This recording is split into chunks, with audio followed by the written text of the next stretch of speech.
이 땅에 복음이 전파되어지고 난 이래로 지금까지 계속된 신학적인 논쟁 가운데 하나는 교회가 신비적인 체험을 어느 정도까지 용납할 수 있느냐 하는 것입니다.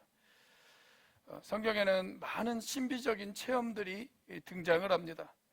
그러나 그렇다고 해서 교회가 신비주의를 추구하는 것은 아닙니다. 우리는 여러 가지 기적을 믿습니다. 오늘날도 여러 가지 하나님께서 기적을 행하실 수 있다는 것을 우리는 믿습니다. 그러나 성경을 떠난 신비적인 체험을 맹목적으로 추종하는 것은 건강하지 못한 신앙이다라고 이야기할 수가 있습니다. 예수님을 따르던 제자들도 여러 가지 신비적인 체험을 경험했습니다. 그 중에서 제자들이 평생 잊을 수 없는 가장 놀라운 신비적인 체험이 있었다고 한다면 그것이 바로 오늘 본문에 등장하는 소위 변화산 사건이다 라고 그렇게 이야기할 수가 있습니다.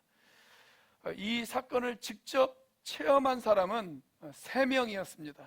그 3명의 이름이 28절에 기록되어져 있죠. 같이 한번 읽어보겠습니다. 시작. 이 말씀을 하신 뒤에 여드레쯤 되어서 예수께서는 베드로와 요한과 야고보를 데리고 기도하러 산에 올라가셨다. 자, 여기 3명의 이름이 등장합니까? 누구입니까?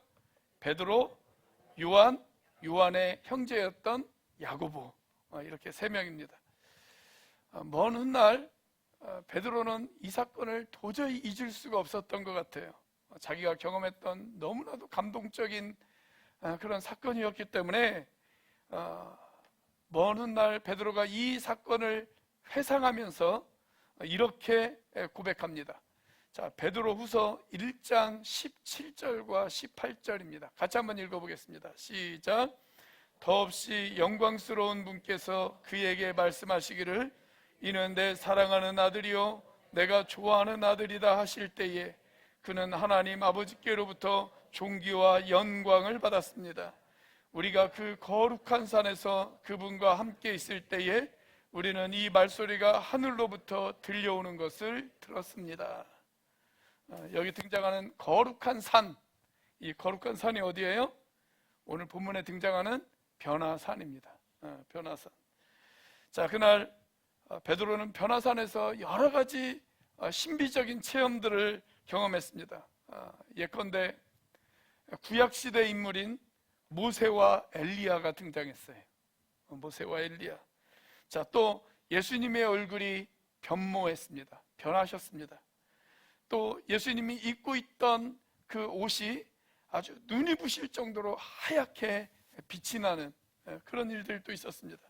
자, 그런데 이날 있었던 신비로운 체험 중에 최고봉은 뭐였냐면 하늘에서부터 들려오는 하나님의 음성을 들었다는 것입니다. 자, 그것이 오늘 본문의 35절 말씀이죠. 35절 같이 한번 읽어보겠습니다. 시작. 그리고 구름 속에서 소리가 났다. 이는 내 아들이요 내가 택한 자다. 너희는 그의 말을 들어라.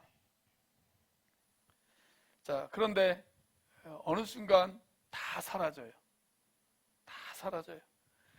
모세도 사라졌고 엘리야도 사라졌고 구름도 사라졌고 하늘의 음성도 사라졌습니다. 자, 오늘 본문의 마지막 절인 36절입니다. 같이 한번 읽어보겠습니다. 시작. 그 소리가 끝났을 때에 예수만이 거기에 계셨다.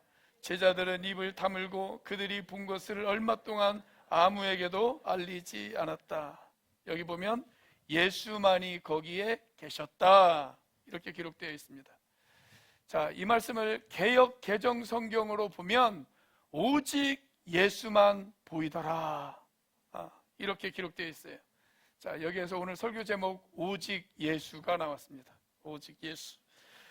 여러분, 신비로운 사건이 있었음에도 불구하고 결국 마지막에 남은 것은 뭐였냐면 오직 예수입니다.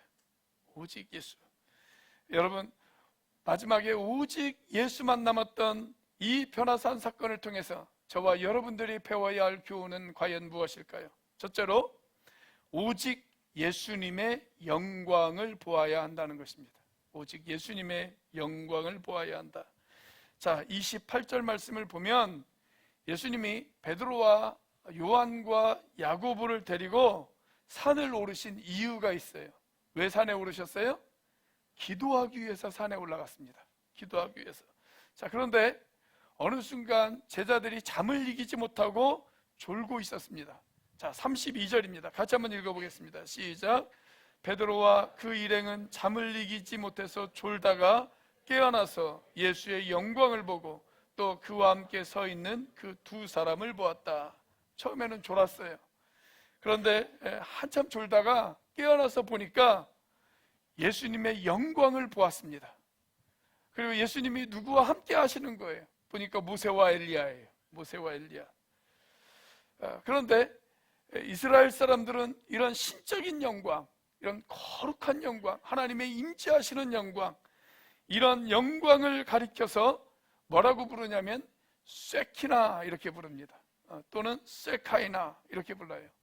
하나님의 영광이 임재하는 것, 그것을 가리켜서 쉐키나라고 부릅니다. 여러분, 구약시대에 하나님의 영광을 본다는 것은 두려운 일이었습니다. 준비 없이 그 영광을 보다가 죽은 사람들도 있습니다. 자, 이것은 마치 여러분이 집에 커튼을 쳤어요. 커튼을 쳐서 집을 아주 어둡게 만들었습니다. 그런데 누군가가 와가지고 그 커튼을 확 걷어버리는 거예요. 자, 그러면 강한 태양이 한꺼번에 들어오죠. 한꺼번에 강한 태양이 들어올 때 순간적으로 우리가 눈을 제대로 뜰 수가 있습니까? 없습니까? 못 뜨죠. 못 떠요. 마찬가지로 죄인된 인간이 하나님의 영광을 본다는 것은 두려운 일이었습니다. 자, 그러함에도 불구하고 하나님의 영광을 경험할 수만 있다면, 하나님의 임재하심을 경험할 수만 있다면 그것은 영광스러운 일이었고 감격스러운 일이었습니다. 그래서 사람들은 하나님의 영광 보기를 사모했어요. 하나님의 임재하심을 경험하기를 간절히 사모했습니다. 자, 예컨대 출애굽 시대에 이스라엘 백성들이 광야를 여행하죠. 근데 광야를 여행하는데 낮에는 구름 기둥이 그들을 덮습니다.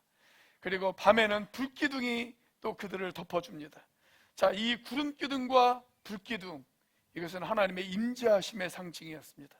이것이 바로 쉐키나입니다. 하나님의 영광, 하나님의 임재하심, 이것이 바로 쉐키나예요.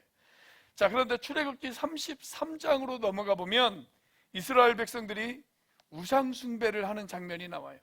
그러자 하나님이 진노하세요. 이스라엘 백성들을 바라보면 진노하십니다.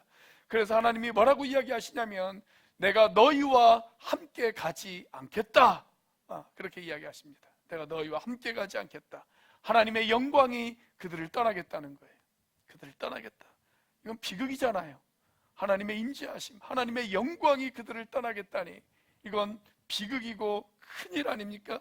자, 그래서 모세가 이스라엘 백성들을 대신해서 하나님 앞에 간절히 중보 기도를 하기 시작을 합니다. 자, 그리고 그 기도의 말미에 하나님에게 이렇게 간청을 해요. 자, 출애굽기 33장 18절입니다. 같이 한번 읽어보겠습니다. 시작. 그때 모세가 저에게 주님의 영광을 보여주십시오 하고 간청하였다. 주님이 내가 너희들과 더 이상 함께 가지 않겠다, 그렇게 이야기를 했더니 모세가 뭐라고 이야기하냐면 주님, 그러지 마시고 저희를 불쌍히 여겨주세요. 그래서 다시 한번 주님의 영광을 우리에게 보여주세요. 이렇게 기도하는 거예요.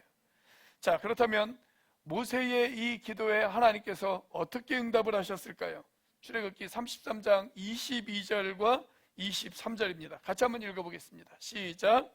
나의 영광이 지나갈 때에 내가 너를 바위틈에 집어넣고 내가 다 지나갈 때까지 너를 나의 손바닥으로 가리워 주겠다. 그 뒤에 내가 나의 손바닥을 거두리니 내가 나의 등을 보게 될 것이다. 그러나 나의 얼굴은 볼 수 없을 것이다. 자, 아주 재밌는 말씀이죠. 이스라엘 백성들이 죄를 지었단 말이에요. 죄를 지은 상태에서 주님의 영광을 본다는 것, 그건 곧 죽음입니다. 그래서 하나님께서 어떻게 하세요? 모세를 바위틈에 들어가게 하세요. 그리고 하나님의 크신 손으로 모세를 덮으세요. 하나님의 영광이 지나갈 때까지 모세가 그걸 바라보지 못하도록 그렇게 하십니다. 그런데 영광이 지나가고 난 뒤에 하나님의 뒷모습을 보게 하시는 거예요. 하나님의 뒷모습을 보게 하신다. 부분적으로 하나님께서 하나님의 영광을 허락하셨습니다. 자, 나중에 이스라엘 백성들이 성막을 짓죠. 성막이 완성되었을 때 하나님의 영광이 성막 가운데 다시 임재하십니다. 다시 임재하세요. 자, 그런데 이 성막은 광야 생활을 하는 동안에 임시로 지은 건축물이란 말이죠. 가건물이에요. 조립식 건축물입니다. 자, 나중에 가나안 땅에 정착하고 난 뒤에 이제 이스라엘 백성들이 성막 대신에 뭘 건축합니까? 성전을 건축하죠. 자, 성전을 다 건축하고 나서 그 성전 안에 하나님의 임재의 상징인 언약궤가 들어갑니다. 자, 그 언약궤가 들어갔을 때 여호와의 영광이 여호와의 성전에 가득했다. 이렇게 기록되어 있습니다. 자, 열왕기상 8장 11절입니다. 같이 한번 읽어보겠습니다. 시작. 주님의 성전을 가득 채워서 구름이 자욱하였으므로 제사장들은 서서 이를 볼 수가 없었다. 자, 그런데 여러분, 인간이 만든 성전과는 비교할 수도 없는 분, 예수님이 이 땅에 오셨어요. 예수님이 이 땅에 오셨습니다. 인간이 만들어 놓은 무너질 수밖에 없는 그 성전과는 비교도 할 수 없는 주님이십니다. 하늘의 모든 영광을 가지고 그분이 사람의 몸이 되어서 이 땅에 오셨습니다. 자, 그분이 이 땅에 오셨을 때 요한은 이렇게 고백합니다. 자, 요한복음 1장 14절입니다. 같이 한번 읽어보겠습니다. 시작. 그 말씀은 육신이 되어 우리 가운데 사셨다. 우리는 그의 영광을 보았다. 그것은 아버지께서 주신 외아들의 영광이었다. 그는 은혜와 진리가 충만하였다. 여기 말씀은 육신이 되어 우리 가운데 사셨다라고 하는 말이 옛날에 언약궤가 성전에 들어갔을 때 하나님의 그 영광이 성전 안에 충만했던 것처럼 하나님의 아들이 육신을 입고 이 땅에 오셨을 때 사람들은 그 예수님을 통해서 하나님의 그 충만한 영광을 볼 수 있게 되어졌다, 그 이야기입니다. 사랑하는 여러분, 우리가 예수님을 통해서 하나님의 충만한 영광을 볼 수 있을 줄로 믿습니다. 자, 그리고 오늘 예수님의 새 제자인 베드로와 요한과 야고보가 바로 그 영광을 목격한 거예요. 변화산에서 그 영광을 목격한 것입니다.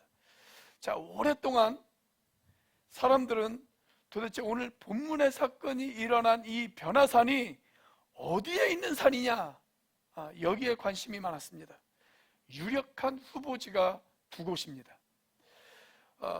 한 곳은 이스라엘에서 가장 높은 헬몬산이라고 하는 산입니다. 이 산의 높이가 한 2800m 이상 되어져요. 항상 눈에 덮여 있는, 여러분들 사진에 보이시나요? 뒤에 희미하게 헬몬산이 있습니다.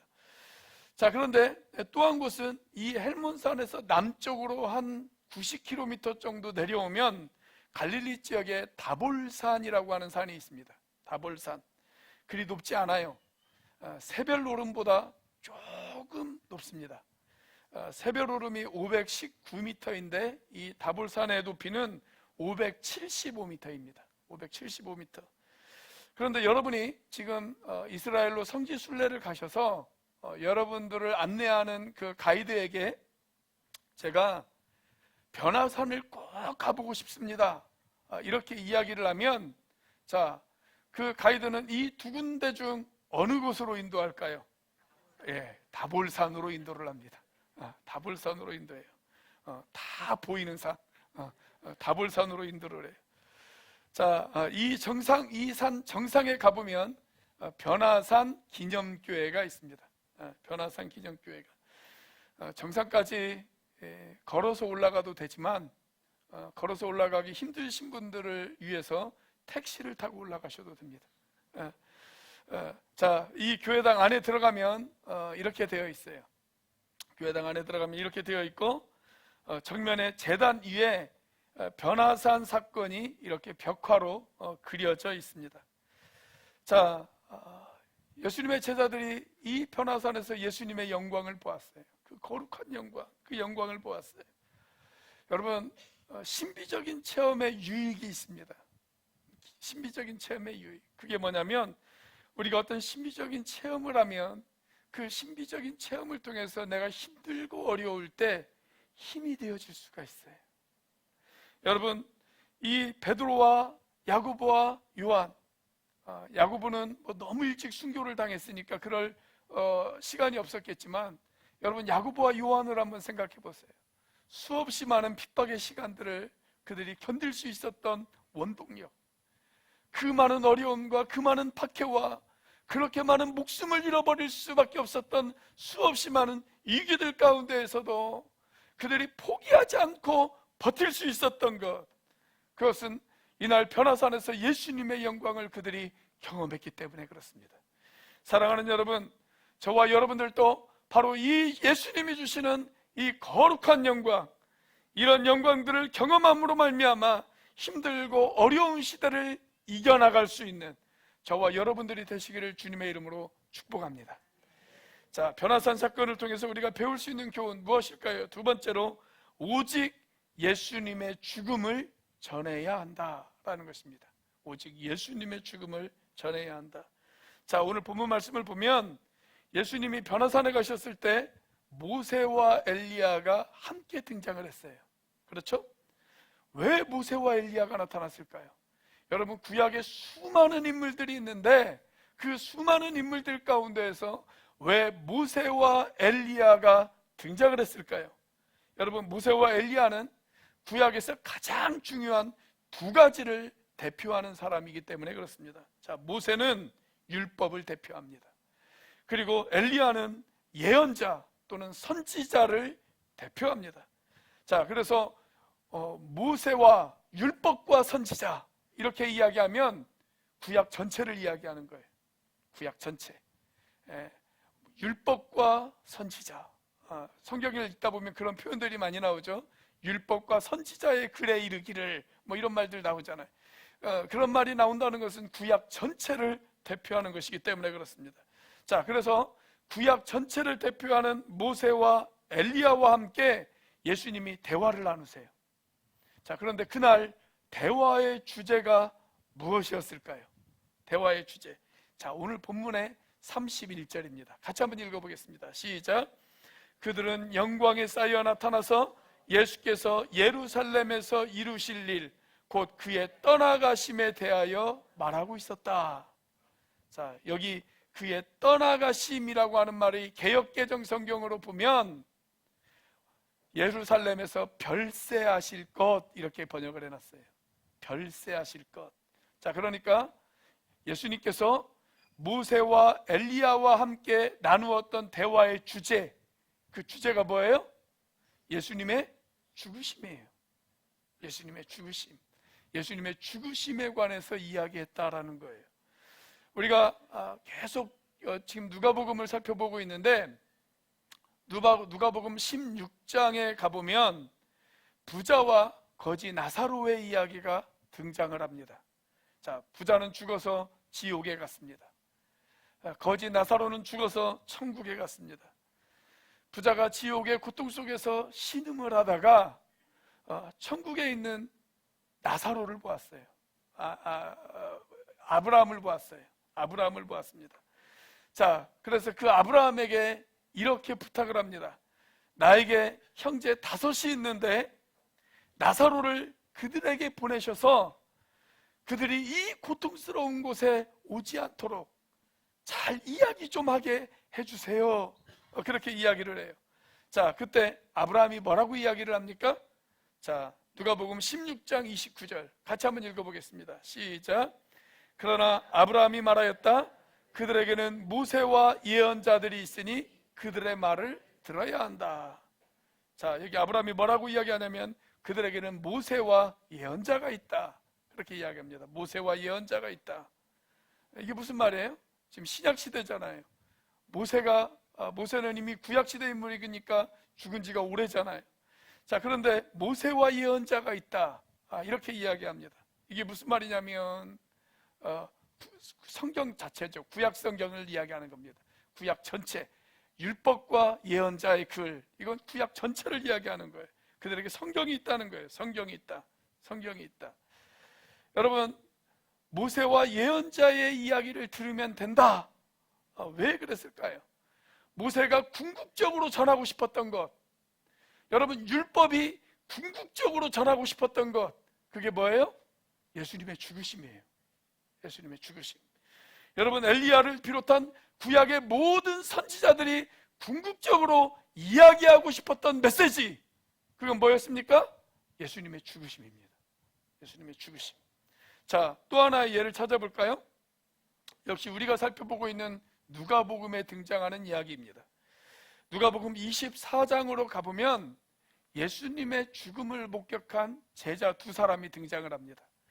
이 제자 두 사람이 큰 슬픔과 좌절 가운데에서 이제 고향 엠마오로 길을 떠나요. 아주 터덜터덜 해가 지는 석양에 아주 터덜터덜 힘없는 모습으로 고향 엠마오를 향해서 가고 있었습니다.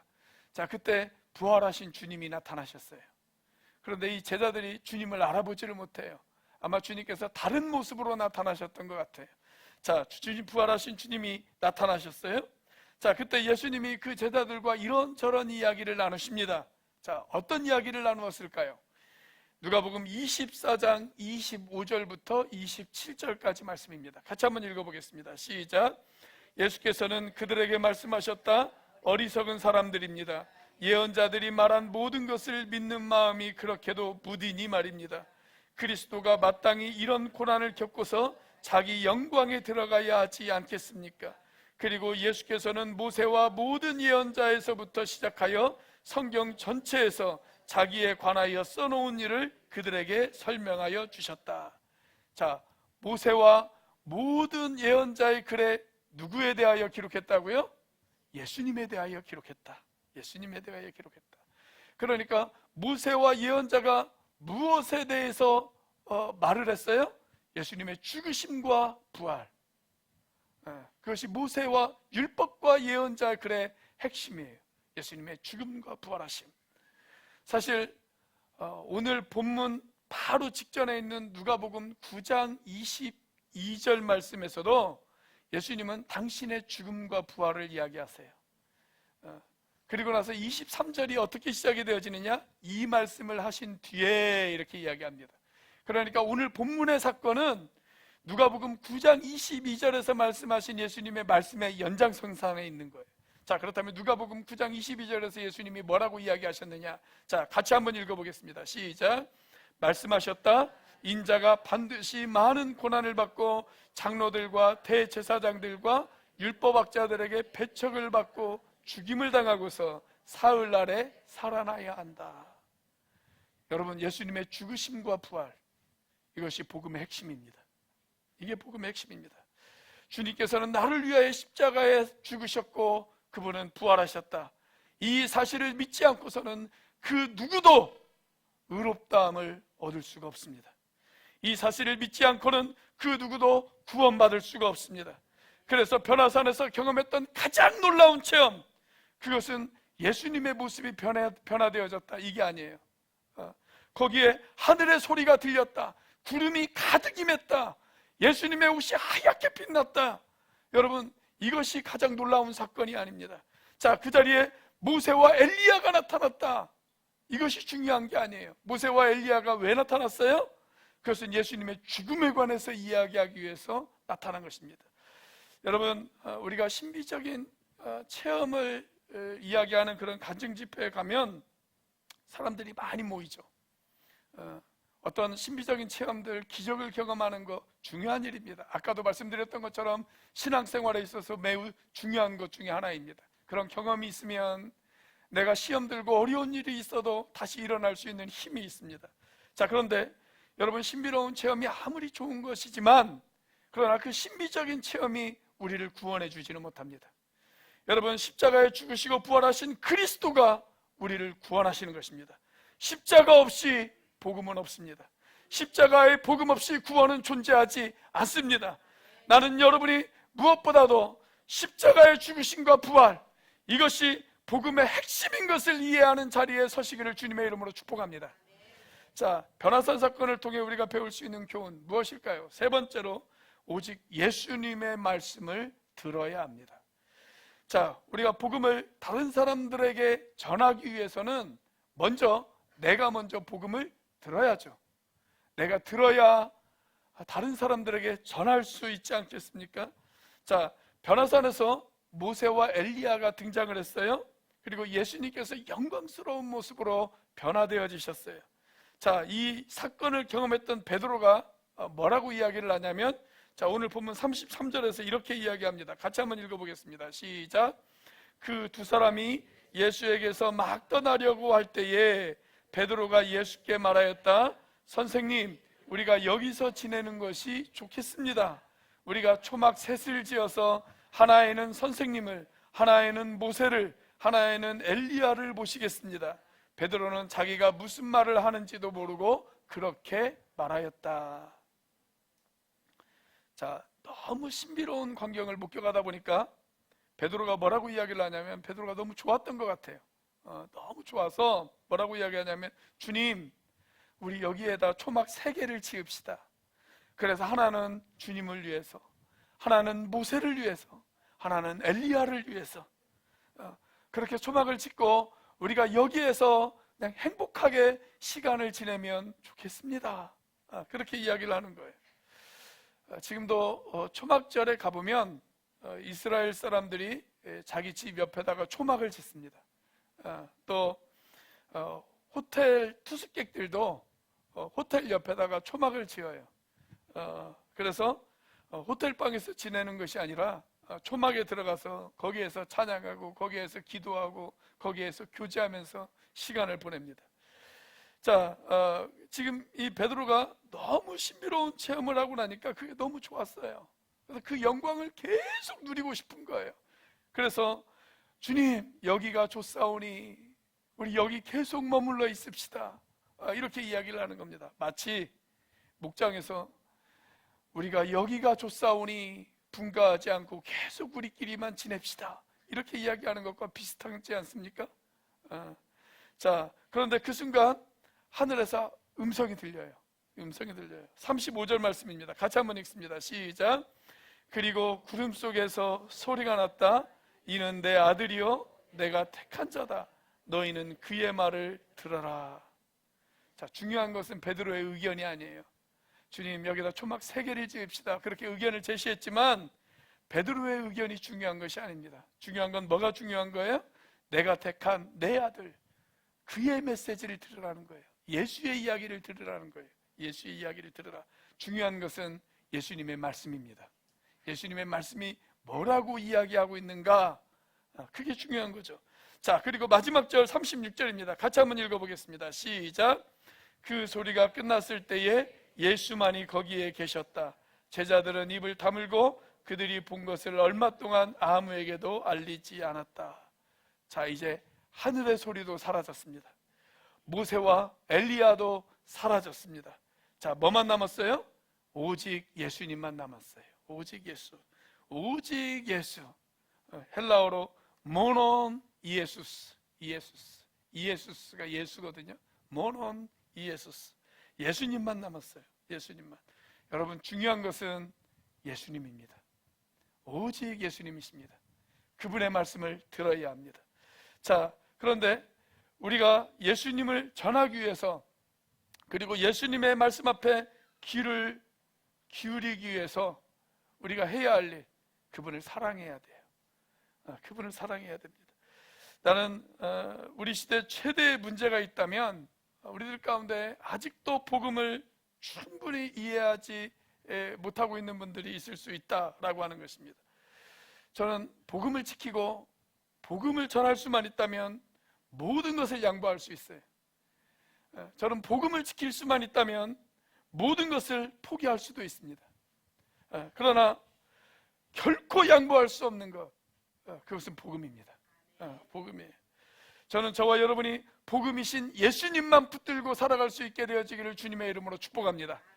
자, 그런데 예수님의 말에 귀를 기울이고 우리가 신실하게 그 말씀 앞에 따라가기 위해서는 무엇보다도 예수님을 사랑할 줄 알아야 돼요. 예수님을 사랑해야 예수님의 말에 귀를 기울일 수가 있고, 예수님을 사랑해야 그 예수님을 따라갈 수가 있지 않겠습니까? 자, 그래서 오늘 본문과 같은 사건을 다룬 마태복음을 보면 하늘에서 들린 음성이 이렇게 기록되어 있습니다. 오늘 본문하고 비슷한데 살짝 달라요. 살짝. 자, 마태복음 17장 5절 말씀 같이 한번 읽어보겠습니다. 시작. 베드로가 아직도 말을 하고 있는데 갑자기 빛나는 구름이 그들을 뒤덮었다. 그리고 구름 속에서 이는 내 사랑하는 아들이다. 나는 그를 좋아한다. 너희는 그의 말을 들어라 하는 소리가 들렸다. 자, 오늘 본문에서는 내가 그를 선택했다 이렇게 나와 있는데 마태복음에서는 이는 내 사랑하는 아들이다 이렇게 나옵니다. 내 사랑하는 아들이다. 자, 우리가 주님을 사랑하면 주님의 말씀에 귀를 기울여요. 주님의 말씀에 귀를 기울여요. 우리가 주님을 사랑하면 우리가 주님에게만 초점을 맞출 수가 있어요. 저 유명한 전설적인 선교사였던 허드슨 테일러의 일화입니다. 허드슨 테일러 선교사님이 자기의 선교팀을 모집하기 위해서 지원자들을 모집했다고 그래요. 자, 그래서 그 지원자들을 이제 인터뷰를 하는 거예요. 면담을 하는 거예요. 자, 그때마다 허드슨 테일러 선교사님이 한결같이 묻는 질문이 하나가 있었어요. 그 질문이 뭐였냐면 당신은 무엇 때문에 선교사가 되려고 하십니까? 이렇게 물으셨대요. 무엇 때문에 선교사가 되려고 하십니까? 자, 어떤 사람은 대답하기를 저는 지상명령을 순종하기 위해서 선교사가 되려고 합니다. 이렇게 대답하고, 또 어떤 사람은 죽어가는 영혼을 살리기 위해서 선교사가 되려고 합니다. 이렇게 대답하는 사람들도 있었대요. 또 어떤 사람은 세상을 변화시키기 위해서입니다. 또 어떤 사람은 하나님의 나라를 확장하기 위해서입니다. 이런 여러 가지 답변을 그들이 했다고 그럽니다. 그런데 그런 답변을 들을 때마다 허드슨 테일러의 선교사님의 표정이 그렇게 밝은 표정이 아니더래요. 왜냐하면 그분이 원하시는 대답이 하나 있었거든요.